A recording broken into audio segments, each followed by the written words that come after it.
What would we have in a Trump court? Who knows? That's Amy Coney Barrett, Trump's Supreme Court Justice nominee, who is set to replace the late Ruth Bader Ginsburg, a progressive champion of women's rights and equality. At just 48 years old, Barrett, a conservative anti-choice Catholic, will affect decades of policy in America for several generations to come. So who is she? I'm comedian Mia Jackson, and here's a little bit about Trump's third Supreme Court Justice nominee. Amy Vivian Coney Barrett, oldest of 7 children, was born in 1972 in swampy New Orleans to an attorney for the Shell Oil Company and a homemaker.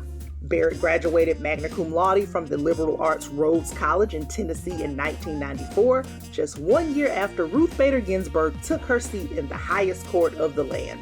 In the fall of '94, Barrett arrived at Notre Dame Law School, which, at the time, was trying to churn out as many conservatives as it could, led by then Professor John Garvey, who was coming off a stint in Reagan's Justice Department. A former faculty member of the law school told Politico they were trying to create a certain phalanx of people mainly to overturn Roe, but also to prioritize religion. Along with Garvey's rubber stamp of approval, Barrett wrote a law review article that, as Politico notes, argued Catholic judges should recuse themselves from capital cases because the church's opposition to the death penalty presented an irresolvable conflict with civil law. The article also touched on abortion and suggested the case for recusal was even stronger in that instance. It wouldn't take long for Barrett to reject it all. In 1997, she earned her JD from Notre Dame. Barrett then went on to clerk for several circuit judges and eventually the late former Supreme Court Justice Antonin Scalia, who she seemingly picked up her originalist views from. Like Scalia, Barrett is an originalist, meaning she interprets the Constitution as she believes it was understood at the time it was written. You know, when guns fired 3 rounds a minute, when people were enslaved, and when the population was only 4 million. Today, there are 326 million more people. People aren't enslaved, and guns fire as many rounds as they want a minute. After Barrett's clerkships, she returned to Notre Dame to teach. She was a member of the University Faculty for Life who, according to the group, respects the sacred value of human life from its inception to natural death and is committed to the legal and societal recognition of all human life. We are so fortunate as women living in 2019 to have so many more doors open to us and so many choices. Speaking of all the choices women seemingly have, Barrett would ostensibly do everything in her power to limit what's left. Perhaps because she literally belongs to a close-knit, extreme Christian religious group called People of Praise. Group members swear a lifetime oath called a covenant and are paired with an advisor called a head for men and a handmaid for women.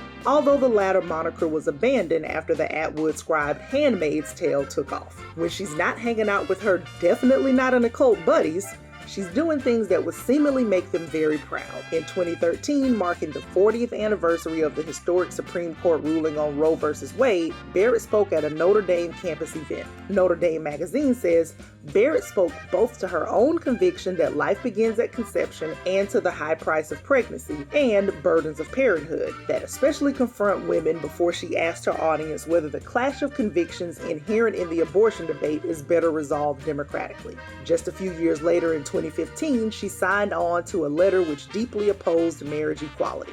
With views like these, in 2017, Barrett was appointed by President Trump to serve as a United States Circuit Judge on the Court of Appeals for the 7th Circuit. During her confirmation hearing, Senator Dianne Feinstein pointed to Barrett's article which argued Catholic judges should recuse themselves in cases involving the death penalty and abortion.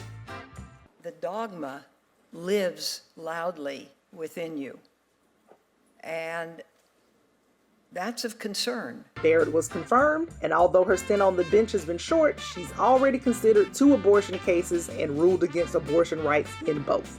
Under my administration, we will always defend the very first right in the Declaration of Independence, and that is the right to life. On September 26, 2020, Trump announced Amy Coney Barrett would be his nomination to fill the seat left open by Ruth Bader Ginsburg. A seat which fought so hard for equality and women's rights will instead be filled by a member who's apparently committed to undoing a woman's right to choose. 2020.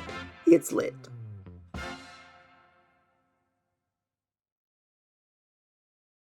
Hey, Thanks for watching Who Is. Did you know we have a podcast now too? On Who Is, the podcast, I'll dive deep into the fascinating lives of the people who run things, whose decisions impact every aspect of our lives. How did they get where they are today? And knowing that, what might they do next? From politicians to the ultra-rich, to military contractors and monarchs and media moguls, I'll introduce you to the reporters and experts who know these real-life world molders best. Sharp-eyed observers and confidants who observe our subjects as they make the decisions that define our everyday lives. To see more, hit the link or search Who Is on the iHeartRadio app or wherever you get your podcasts. And for more of the video series you know and love, be sure to check out the Snapchat versions and our series playlists on YouTube and Facebook.